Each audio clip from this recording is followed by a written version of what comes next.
Появление камина в городской квартире – это своего рода театральный жест.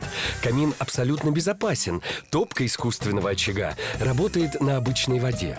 Подключив камин к электропитанию, можно наслаждаться мистическим видом живого огня. Реалистичность пламени подчеркивает классический портал с изящными элементами декора цвета слоновой кости. Такое обрамление камина добавляет не только благородство интерьеру, но и служит стилистической связкой. Таким образом, камин, дверь и рабочее место образуют некий классический треугольник в шестиграннике постмодернизма. Чтобы сохранить таинственность джунглей, дизайнер Тина Наледина решила устроить так называемые островки света. Бра возле камина украшены стеклянной вставкой с кристаллом и матовым плафоном белого цвета.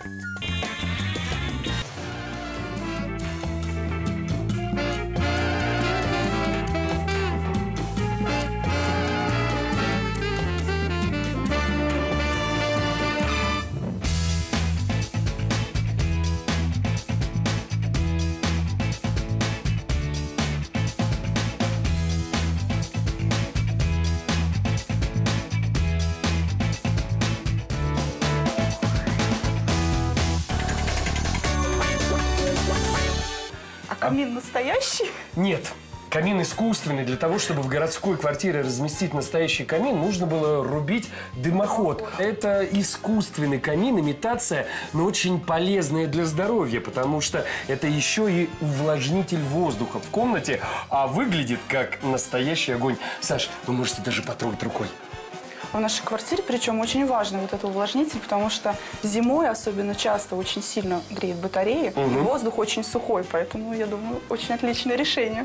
А вот с дизайнерской точки зрения, как вам размещение этого камина? Ведь обидно, когда в этих драгоценных квадратных метрах ты отдаешь пространство, ну, откровенно для блажи дизайнерской. Ну, камин такой очень компактный, на самом деле, разместился, очень хорошо вписался в интерьер, и я не думаю, что он занимает прям очень много места. Он может служить так же, как и небольшой тумбочкой для всяких сувениров, шкатулочек, милых таких безделушек.